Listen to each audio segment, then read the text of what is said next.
அர்த்தம். அதாவது அல்லாஹுவை பற்றிய ஞானமுடைய ஆரிஃப் அந்த மாதிரி ஒரு ஆலிம் இடத்துல அவர்களை அஞ்சுங்க. அவர்களுடைய கூர்மையான பார்வையை நீங்க அஞ்சு கொள்ளும். ஏன் நூறில்லா, அவங்க அல்லாவுடைய ஒளிவை கொண்டு பார்க்கறாங்க. நீ அவங்ககிட்ட பொய் சொன்னாலும் அவங்களுக்கு மெய்ய அல்லா காட்டிடும். நீ பொய் சொல்லும் போது ஷைഖை ஏமாத்திட்டேன்னு ஒரு பொய் சொல்லுவேன், அவங்க புரிச்சிருப்பா சிரிச்சுக்கணும். அவன் இந்த பைய ஷைഖில் ஹக்க பார்க்காததுனால விடுறான் மூட்டைன்னு விளங்கிக்கிட்டு அது பொண்ணு சிரிப்பா சிரிப்பு ஜாடியா இருக்கும். என்னப்பா சொல்லுவாங்களா? என்னப்பா அல்லாஹ்கிட்டே நீ போய் சொல்லுவாங்களா? விளங்கிட்டு சும்மா இருக்கும். பொண்ணு சிரிப்பா சிரிச்சு விளங்கிச்சு. அதனால சாதாரண மக்களை விட அதிகமாக அல்லாஹ் அஞ்சக்கூடியவர்கள் ஞானவான்கள் தான் அல்லாஹ் குர்ஆன்ல சொல்லிவிட்டதுனால அருமை நபி அவர்களுடைய ஹதீஸ்ல உங்கள் அனைவரை விட நான் அல்லாஹ்வை ரொம்ப அஞ்சுறேன், அது காரணம் அல்லாஹ்வை நான் அதிகமா அறிஞ்சிருக்கிறேன்னு சொன்னது. அப்போ உங்களுக்கு இறையச்சம் நாளுக்கு நாள் மேலிடுவதற்கு பகரமாகும். இறையச்சம் குறையுதுண்டா ஷைத்தான் உங்க கூட விளையாடுறான்னு அர்த்தமாச்சு. தவறு செஞ்சதை பத்தி நான் எதுவும் அதை வாயை திறக்கிறதுக்கு இல்லை. ஏன் வாயை திறக்கிறதுக்கு இல்லைன்னு கேட்டா, நான் செஞ்ச அளவுக்கு தவறு செஞ்ச ஆளு துனியாவிலே இல்லைன்னு நினைக்கிறேன். நான் சமயத்தில் அல்லாட்டு துவா கேட்கறது சொல்றது, யா அல்லாஹ் நான் செஞ்ச அளவுக்கு பாவம் செஞ்சவன் இப்போ மகளுக்குள்ள யாராச்சும் இருக்கிறாங்களா? இதுக்கு முந்தி மௌத்தா போனவங்க யாராச்சும் இவ்வளவு பாவம் செஞ்சவனு இருப்பாங்க? அப்படி இருந்திருந்தா அவனை நீ மன்னிச்சு தானே இருப்பேன். அவன் மன்னிப்பு கேட்டான், பதில் ஆமான்னு. பெரிய பெரிய பாவிகள் எல்லாம் நான் மன்னிச்சுட்டேன், அப்ப நிச்சயமா நீ என்னையும் மன்னிப்பேன். அதுக்காக அதனால அவ்வளவு விளக்கம் எனக்கு இருக்கிறதுனால என்னை விட அதிகமா பாவம் செஞ்சாளுங்க இருக்கிறாங்கிறதுக்காக சொல்றேன். இந்த தரீகத்துடைய ஞானத்தினுடைய அடிப்படை இறையச்சம். அல்லாவுக்கு முழுகணும், அல்லாஹ்வுல போய் லயிக்கணும், அல்லாஹ் தஆலாவுல போய் ஐக்கியப்பட்டு அதுக்கு பேர்.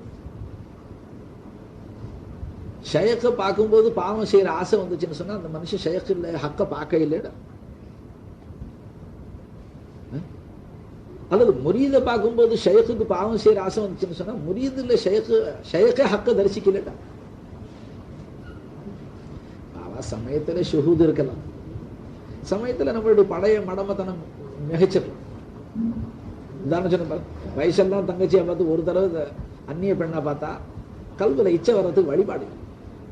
அதனால சதா ஹக்க பார்க்கிற பார்வை இருந்தா விளங்குச்சு, ஒரு அளவுக்கு பாதுகாப்பு கிடைக்கும். கயர ஹக்க பார்க்கிற பார்வை மறுபடியும் இடையிடையில வந்துச்சு, தவறு செய்யறதுக்கு இடம்பாடுகள்.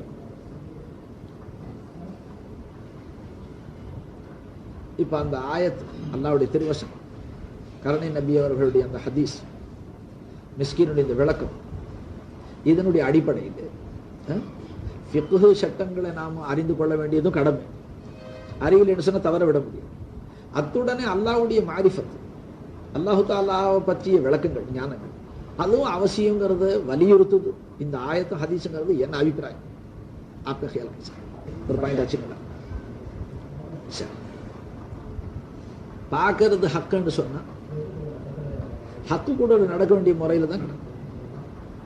இப்போ ஒரு சின்ன கதை சொல்றேன். ஷைഖ் நாயகம் சொன்னது சொல்றேன். ராபியா பசரியா நாயகம் அவங்க ரொம்ப அழகு வசீகரம் உள்ள பெண். ஏன்னா விலாயத்துடைய ஜோதி முகத்துல சுடருச்சு. இப்போ உங்க ஷைഖுடைய முகத்துல ஜோதி இல்லைன்னு சொன்னா பாவங்களுடைய அகத்தின் அழகு முகத்துல சொன்ன பாவம் செய்ய முகத்துல கருமைப்படும்.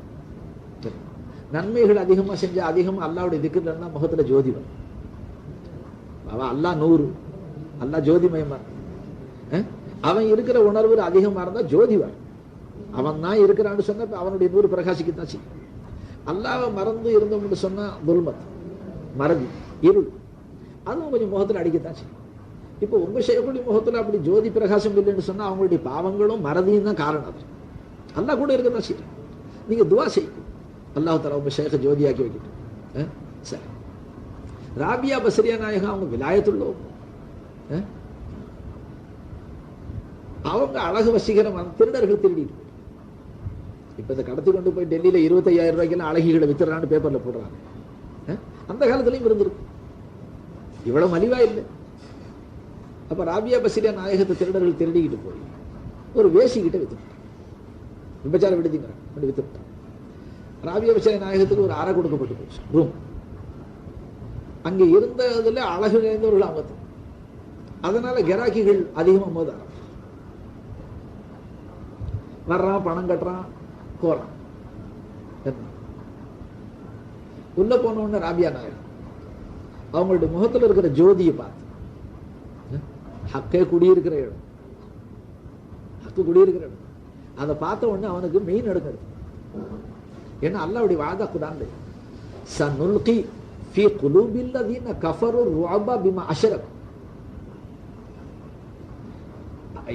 முஷ்ரிக்கீன்கள் அதாவது காஃபிர்கள் அல்லாஹ்வுடனே இணை வைப்பதின் காரணமாக அவர்களுடைய உள்ளத்துல நான் அச்சத்தை போட்டு, அதாவது ரோபுண்டா ஒரு மாதிரி பயங்கரத்தை, பயத்தை உண்டாக்கிடுங்கிற. உங்களை பார்த்தா காஃபிர் பயப்படும். அப்ப ராபியா பஸ்ரி நாயகத்தை பார்த்து அவங்க யாருன்னு தெரியாம டிக்கெட் வாங்கிட்டு உள்ள போனோம், அவங்கள பார்த்து பயப்படாம எப்படி இருப்பான்? பயந்து அவன் நடுங்க ஆரம்பிச்சான். அப்ப ராபியா பஸ்ரியா நாயகம் அவனை தேத்துவாங்க. என்னத்துக்கு பயப்படுற? காசு செலவு செஞ்சு வந்துட்டு, ஆனா நீ வந்த நோக்கம் தப்பு, பாவம் செய்யறதுக்குன்னு வந்திருக்கு. நாம ரெண்டு பேரும் ஒரு வேலை செய்வோம். பாவத்துக்கு பரிகாரமும் ஒண்ணும் இல்லை. பாவம் செஞ்சு சுமக்கிறத விட அதெல்லாம் நம்ம ராவெல்லாம் இபாதத்து செய்வோம், அல்லாஹ்வுடைய வழிபாட்டில் இருப்போம். நாம செய்ய போற பாவத்துக்கு அது ஒரு மன்னிப்பா போட்டோம்.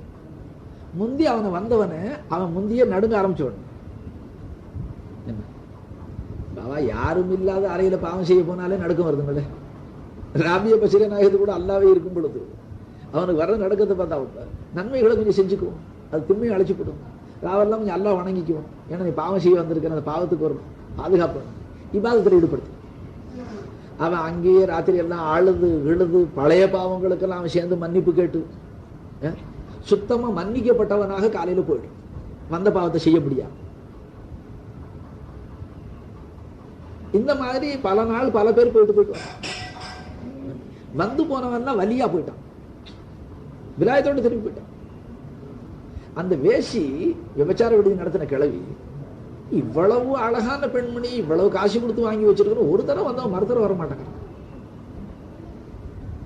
இது என்ன காரணம்? நாளுக்கு நாள் கிராய் குறையுது, என்ன காரணம்? அந்த ரூமுக்கு போக மாட்டேங்கிறான். என்ன ஒரு தடவை அதை பார்க்கணுங்கிறதுக்கு அந்த கிழவி ஒரு சின்ன இடுக்க உண்டாக்கி வச்சு ஒரு நாள் அப்படி வாட்ச் பண்ண பார்த்தா, அன்னைக்கு புதுசாக ஒருத்தன் போயிருக்க பணம் கட்டி விட்டு போனான். பார்த்தோம் ரெண்டு பேரும் அழுகையும் ஒரு பாவத்தை செய்யுது. நீங்க அல்லாவுக்கு இவ்வளவு அச்சப்படுறீங்க என்ன?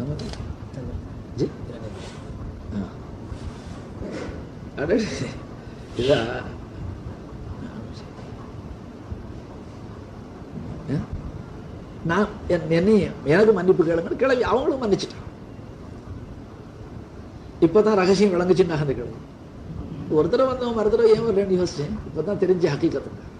அப்ப ராபியா நாயகம் சொன்னாங்க, கிளவி நீ ரொம்ப அவசரப்பட்டேன், கொஞ்ச நாள் பொறுமையா இருந்திருந்தா இன்னும் பல பேரை வலியாக்கியிருப்பேன், அவசரப்பட்டேன், முடிஞ்சு போச்சு. இதோட கிளவி மன்னிப்பு கேட்டு விடுதியும் கலைச்சு விட்டான், இவங்களையும் வெளியாக்கி விட்டான். அதுக்கு பேரு விலாயத்துன்னு சொல்றேன். இப்ப ஷேக்க பாக்குற முறியுது, ஷேக்கு கிட்ட பாவம் செய்யலாமான்னு யோசிச்சான்னு சொன்னா நிச்சயமா வழங்குது ஷேக்கு விலாயத்துக்கு. ஏன்னா நாம நம்ம ஷேக்கு நாயகத்தோடு பழகிருக்கோம். ஷேக்கு நாயகத்துக்கிட்ட பாவம் செய்யற ஆசை நமக்கு வந்தது. ஏன்னா அவங்களுடைய ரோபே இல்லாஹி இறையாச்சு. அப்ப நம்மளை பார்த்து ஒரு முறியது நம்மகிட்ட பாவம் செய்யலாம், நம்ம கூட ஷேக்கு கூட பாவம் செய்யலாங்கிற ஆசை வருதுன்னு சொன்னா அந்த ஷேக்கு விலாயத்தில் நிச்சயம் அது. ஷேக்கு கூட ஹக்கு இருக்கிறத முறியது தரிசிச்சுட்டா முறியதுடைய கல்பரை இறையச்சுவார். அதே மாதிரி முறியதுல ஷேக்கு ஹக்க பார்க்க இல்லைன்னு அர்த்தம். முறியத துர்பிரயோகம் செஞ்சா ஷேக்கு ஹக்க பார்க்க. இது அறியாத மௌட்டிக, அதாவது தரீக்கத்துடைய இல்மு வந்தும் அது சரியாக பலன் தராதது. இல்மு படிச்சிருக்கலாம், ஆனா நம்ம அந்த இல்மை சரியா செட்டப் ஆயிருக்க, அதனால பல தவறுகள் நிகழ்ந்திருக்கலாம். இப்ப அல்லா இடத்துல விடுதலைக்கு வழி என்ன? தரீக்கத்துடைய அடிப்படையில் முன்னேறணும்.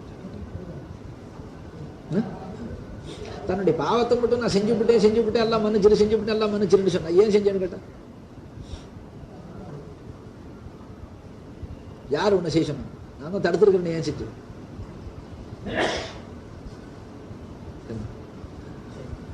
அல்லாஹ் தஆலா சேர்த்து உன்னுடைய குவத்தை கொண்டு இப்படி துர்பிரயோகம் செலுத்த. நீ கொடுத்ததோ நற்செயல்கள், நான் துர்ச்செயல்கள் அதை ஈடுபடுத்திட்டேன். அதுக்காக நீ என்னை தண்டிச்சா நான் நாசமாப்பேன். மன்னிச்சிரு, கருணை காட்டுறேன். நான் இனி அப்படி செய்ய மாட்டேன். உன் பார்வையை கொண்டு அப்படி நான் தவறு செஞ்சேன். நீ கொடுத்த கலாமை கொண்டு செஞ்சேன், நீ கொடுத்த ஹயாத்தை கொண்டு செஞ்சேன். இப்படி அடுத்தாமலுக்கு யாருலாம் அந்த கயர்ல யாரு கூட நான் தவறு செஞ்சேன் அவர்களை நான் ஒன்றை பார்த்துருந்தா பாவம் செய்ய மாட்டேன். ஒரு தடவை கல்புல நான் முராக்கபா செஞ்சுக்கிட்டே வாழ்ந்தேன். நாமும் இவ்வளவு பெரிய சர்க்கார், என் சர்க்காருக்கு இப்போ நான் சமீபத்தில் ஒரு தபால் எழுது. அதாவது சர்க்கார் அஜ்மீர் ஷரீஃபுக்கு போனேன். மிஸ்கினுக்கு தபால் எழுதுனேன். கேரளாவிலேருந்து 40 ஹலீஃபாக்கள் என் கூட வர்றாங்க அஜ்மீருக்கு. தமிழ்நாட்டு ஹலீஃபாக்களையும் சொல்லி வர சொல்லுப்பான்னு எழுது. அப்போ அதில் எனக்கு விதி விலக்கு தங்கெடுத்துனேன். நான் போக முடியலைங்கிற கைசேதத்தை எழுதி வாசகம் எப்படி எழுதுனேன், இந்த முபாரக்கான சர்க்காருடைய சஃபரில் सरकार इरंदु मेरे आका के साथ रह के मेरे आका के जूतियों को सर पे रख के खिदमत कर यानी तंगड़ी पादरच्चैगळे एन तलैयिल सुमंदु तंगळुक्कु पणिविड सेर बाकियम इल्लाद तंगड़ कारण पोयिट्टु सरकार என்ன மன்னிச்சுக்கணும். அந்த அந்த கவலை ஒரு பக்கம் இருக்கு. என் மனசை நான் இப்போ எப்படி ஆத்திக்கிறேன் என்று கேட்டா, என் ஹக்குல என் सरकार தான் அஜ்மீர் நாயக்.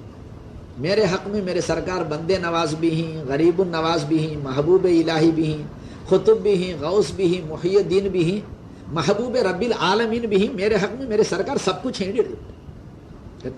ये हक ये सरकार था एनक्केल्ला अजमीर नायकमु सरकार था, बगदाद नायकमु सरकार था, इरुलोक रक्षकरु एन सरकार था. एल्लाम एळुदि तपाल एळुदि வேற ரெண்டு வழி தெரியுது. நான் உங்களுக்கு என்ன சொன்னேன்னா அப்படிதான் என் சர்க்காரை நான் வச்சிருக்கேன். என் ஹக்குல சர்க்கார் எல்லாம் இன்னும் கொஞ்சம் மேலேயும் சொல்லிவிடுவேன். பீரெல்லாம் குழப்பிக்க என்ன